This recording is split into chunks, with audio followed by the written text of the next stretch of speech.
Hello, hello. Here we are. See what I have?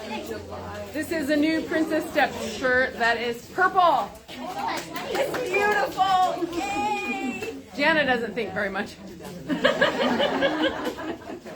Okay, so we have some of these. So if you would like one, but you don't have your money tonight, just let us know so we can reserve it for you. And just a reminder, tonight is injury prevention. John's going to talk. He's our guest. And I always love hearing him talk about the capillary talk, which was earlier, and then this injury prevention one.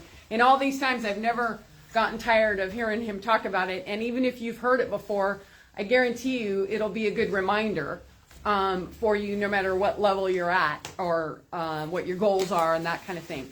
So a couple reminders. As you saw from receiving your homework yesterday morning, it is back off week. It's intended and designed to be a lower volume, lower intensity week, and John's going to talk about that. Also, after this, there's 9, 10, 11, 12, 4 more weeks. So next week is in event preparation. We're going to talk about the Princess Steps 5K, 10K half marathon.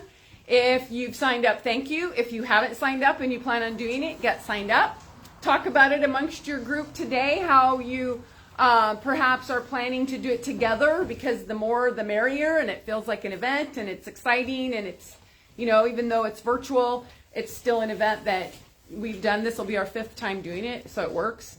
And then after that, there's only 3 weeks left, and we'll talk about that next time. So, any questions right now? All right. We got a question over here. Oh, a question. Anything else happening next week? Oh, girlfriend night. Thank you.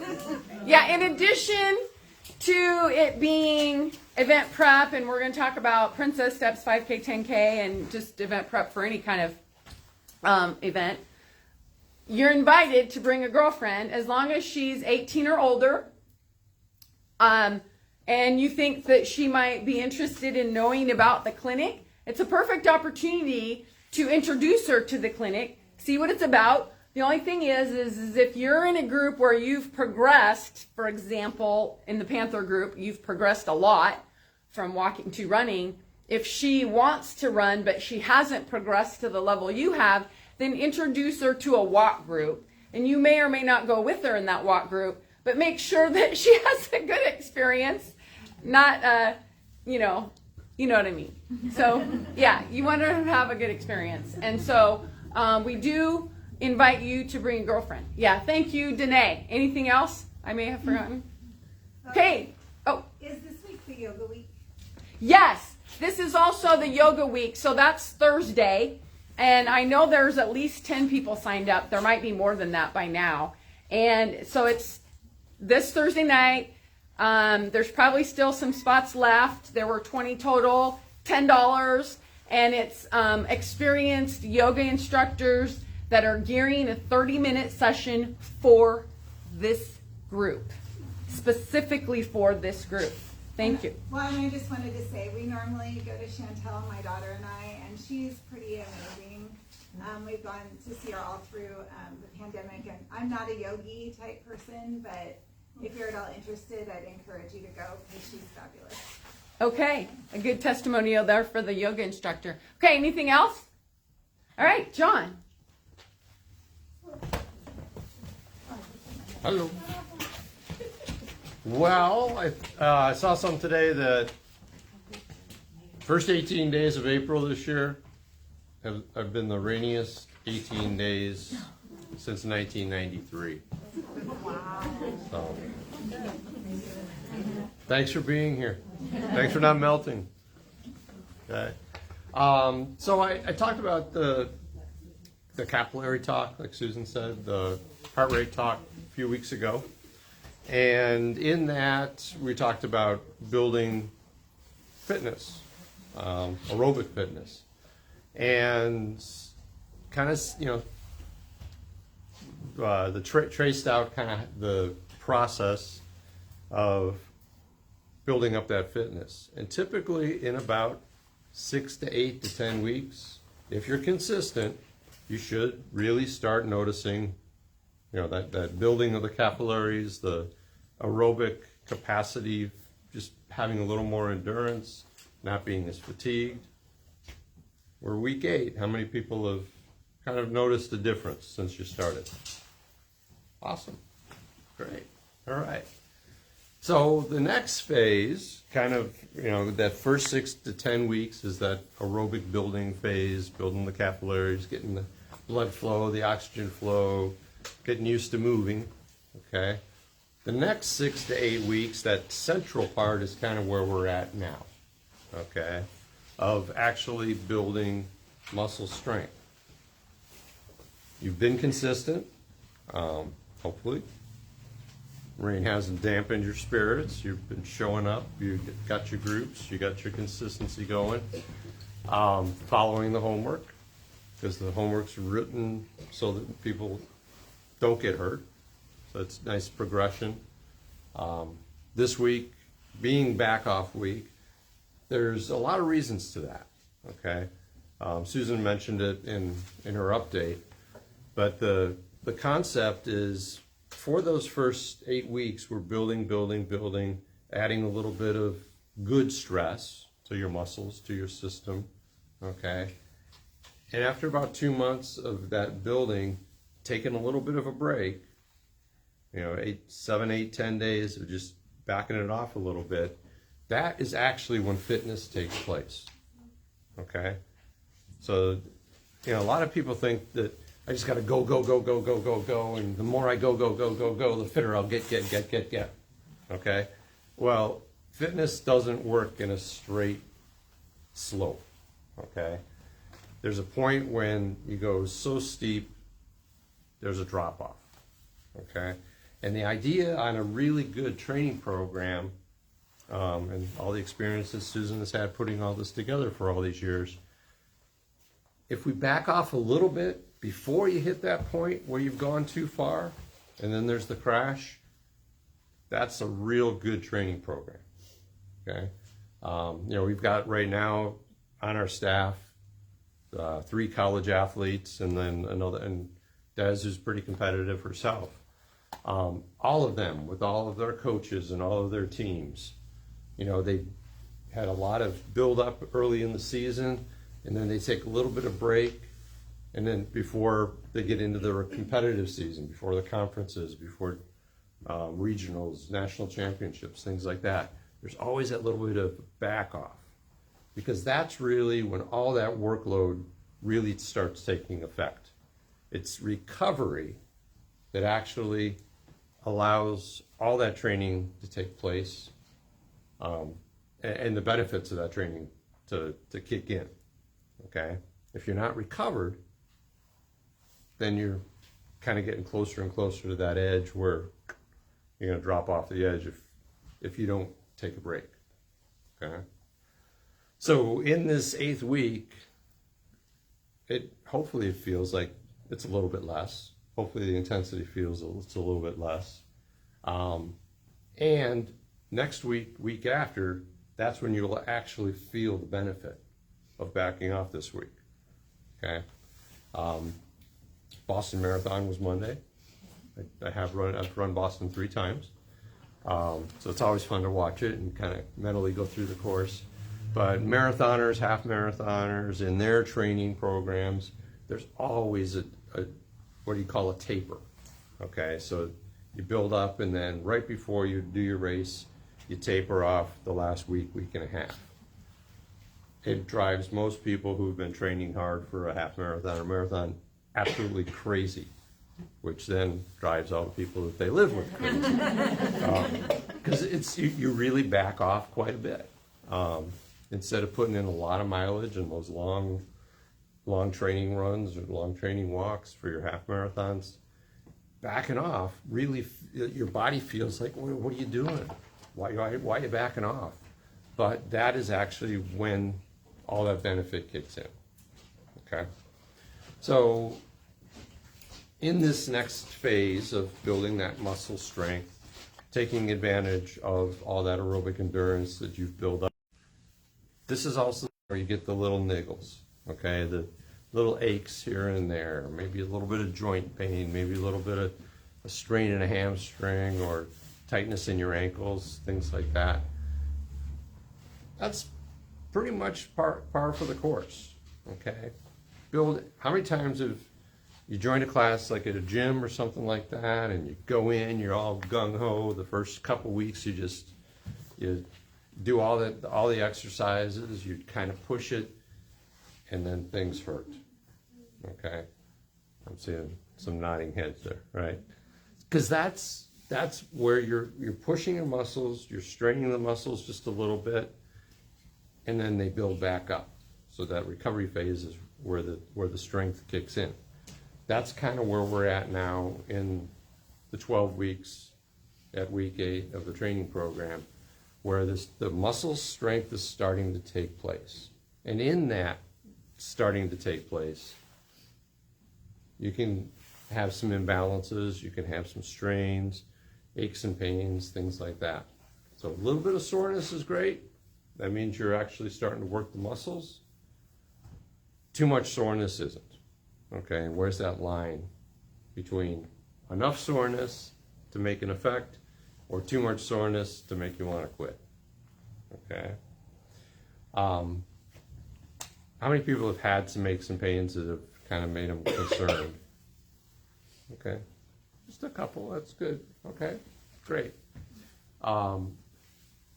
When you get something that starts hurting, typically after a day or so, well, you know, I think it was my left leg hurt yesterday. Maybe it was my right leg. Okay? That's the greatest kind of hurt there is. Because then you don't even remember a day or two later which leg hurt and why it hurt. Okay? That's good. That's the muscles actually starting to get used to the workload. But if you got something out on the outside of your knee, say, okay, and it hurts after Tuesday night. Wednesday morning you wake up, it's still kind of sore. Go to work, get home from work, Wednesday afternoon, evening, it's still kind of there, still talking to you, okay? That's when you want to start thinking, okay, it's been 24 hours. So between 24 and 72 hours, between 1 day and 3 days, that's where you really want to kind of pay attention to something that actually feels kind of sore, or beyond soreness, and kind of hovering into that pain level, okay? Because between 24 and 48 hours, if it just starts dissipating, goes away, yeah, okay, something was sore, but now it isn't. That's great. Again, that's training the muscles. But between 48 and 72 hours, so between the end of day 2 and the beginning of day 3, or end of day 3, that period, if it continues kind of at the same pain level, or it gets worse, then it's definitely time, back off, listen to what your body's trying to tell you. Lower the intensity, lower the endurance, not necessarily quit, okay? But I'll jump to this for a second. Kind of the red light, green light, yellow light that Susan put in there, that pain scale. And she's talked about this in a couple of your talks.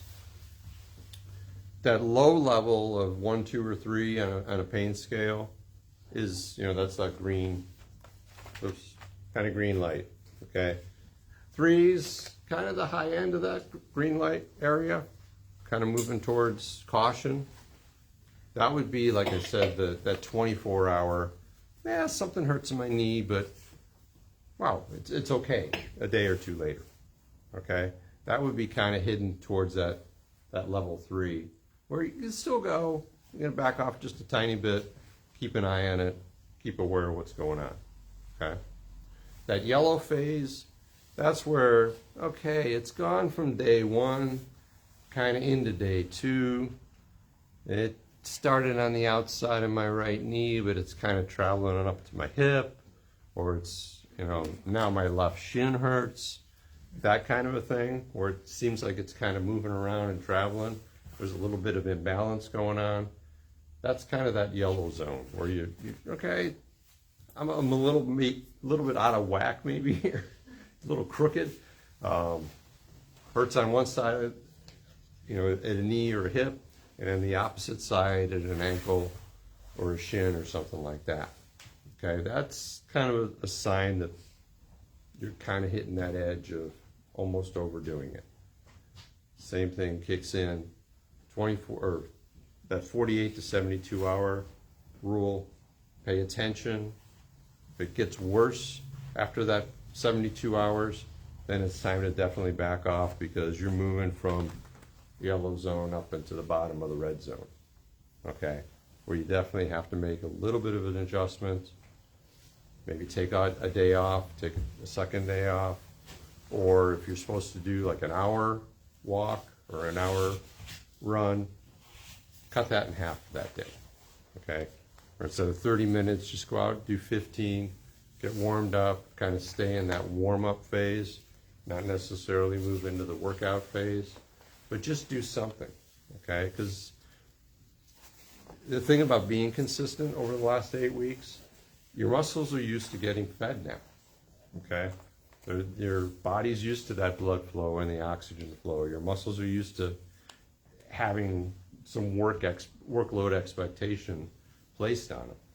So actually doing absolutely nothing sometimes makes things hurt a little bit worse. Okay, so maybe just 15 minutes, maybe just 20 minutes instead of the 35 or 45 or an hour that was scheduled. Just get out and do something. And a lot of times, just that little bit of doing something, hey, you know what? That felt pretty good. And you wake up the next morning after a good night's sleep, everything goes away. Okay? But actually, let me talk about, since I just mentioned backing off or doing a little less, let's talk about actually taking days off after 8 weeks of workload. A lot of people get terrified. I mean, literally terrified. They're like, oh my gosh, I've been so consistent. 8 weeks in a row, I'm doing it. I can't take anything off because I'm going to lose everything. Don't believe that. Okay? After 8 weeks of consistency, that's 2 full months of doing a little bit, adding. It's not going to go away in 22 hours. It's not going to go away in 10 days. After you've built for 2 months, that new level of fitness is going to hang out for a bit. Okay, when I talk about the capillary beds and the oxygen flow and the blood flow, those things don't dry up overnight. Okay, you've built those capillaries. You've built that better plumbing system. Okay, that's going to take a good 2, 3, 4 weeks of doing zero for that benefit to eliminate itself. Okay, and if you're so motivated now that things are going great, you're consistent, you don't want to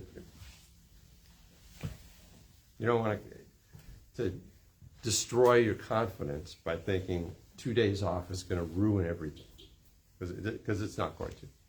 Okay? I just had a comment about that. I got sick right before spring break, and for 2 weeks I literally couldn't do anything. Something went from here to here in a hot minute, and I was hacking up mucus balls and draining, all sorts of crap from my head, and there was no way I was going to get out there and do walking, running, or anything.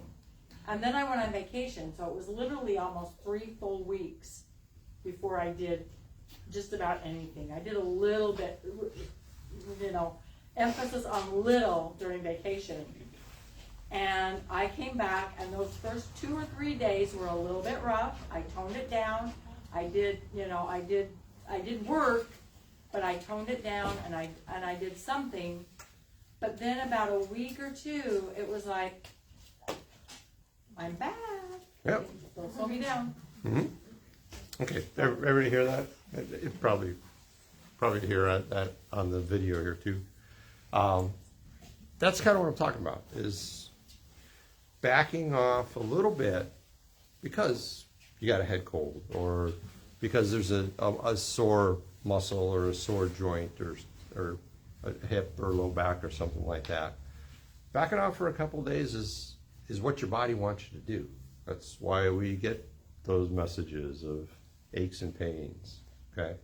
And actually listening, responding with rest, responding with recovery is going to make your muscles work happier and won't be like yuck, like Susan likes to say. Okay.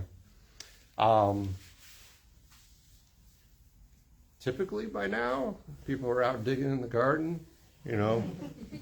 This year, not so much.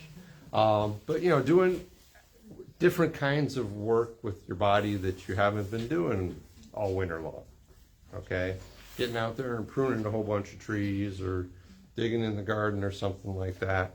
Okay, you're going to be sore after that.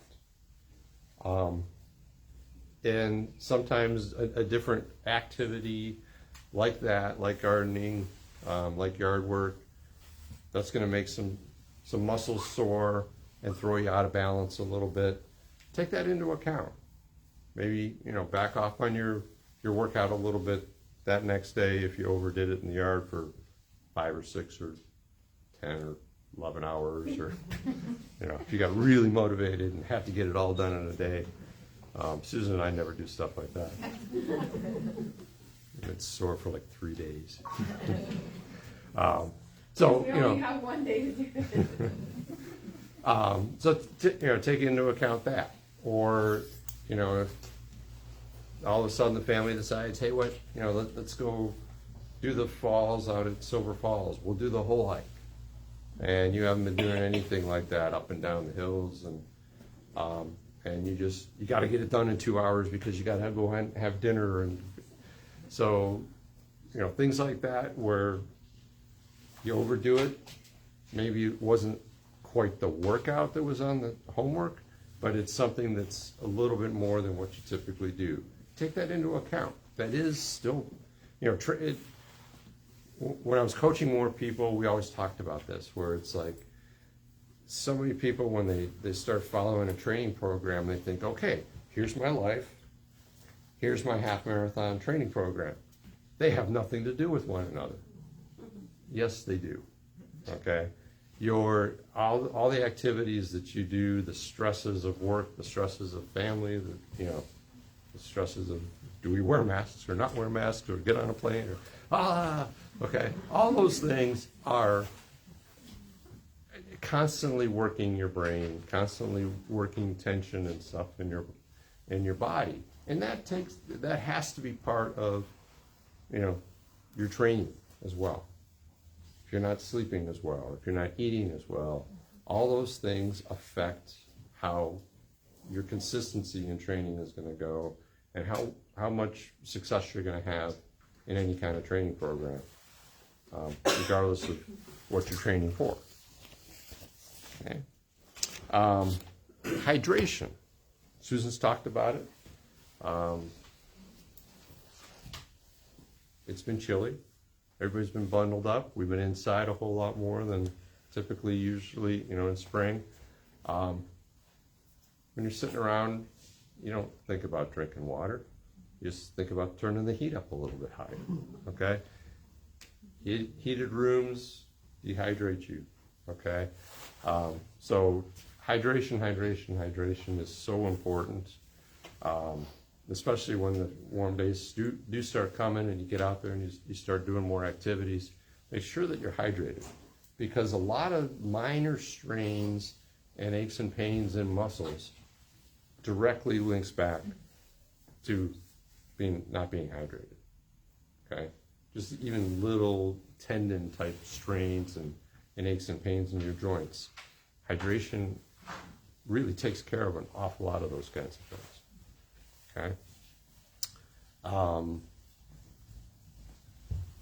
You know, Susan's got daily grind down here. I kind of talked about that, where it's, you know, if there's a lot of activity, there's a week long period where you're not getting consistent sleep, not getting consistent rest, there's extra things on your plate. Take that into account. Okay, life is part of training, and training is part of life now. All right. Okay, 48 to 72 hour rule, we talked about that. Does that make sense to everybody? You know, first day, okay, keep an eye on it. Second day, start paying attention. Third day, that's when you got to make the decision. Do I back off? Did I recover? Okay.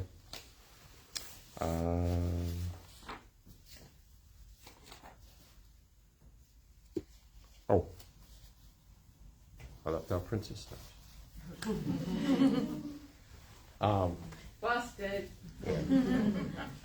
So, overstriding, Susan, how many times has Susan said the word overstriding? Okay.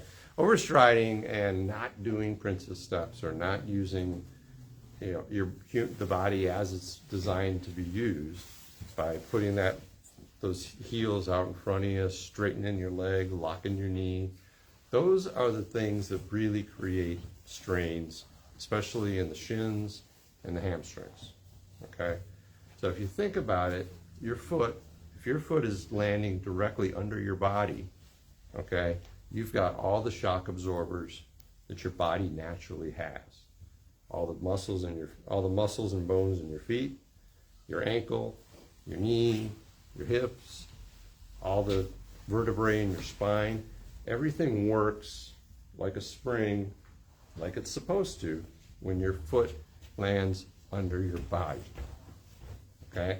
If your foot lands out here in front of your body, nothing is breaking, okay, except a hamstring or your shin.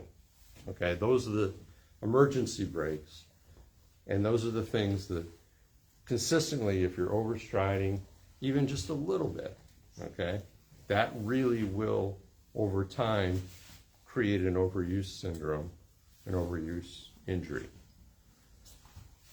If you step off a curve and twist your ankle, you know when you did it, okay? That's an acute pain, that's an acute injury. You know exactly the moment when that took place, okay? But overstriding is sneaky, because you can be overstriding, you can be just overdoing it. Instead of hanging out at that 80-85% level that we talk about with the heart rate, you're at 90-92% all the time. Those are the sneaky things that little bit of overdoing it, a little bit over the edge every single day with the overstriding and intensity level being just a little bit too high. That's where, God, everything was going so great. Why am I so tired all of a sudden? Why aren't my workouts going as well? Why does everything sort of hurt now? Because it sneaks up on you, okay?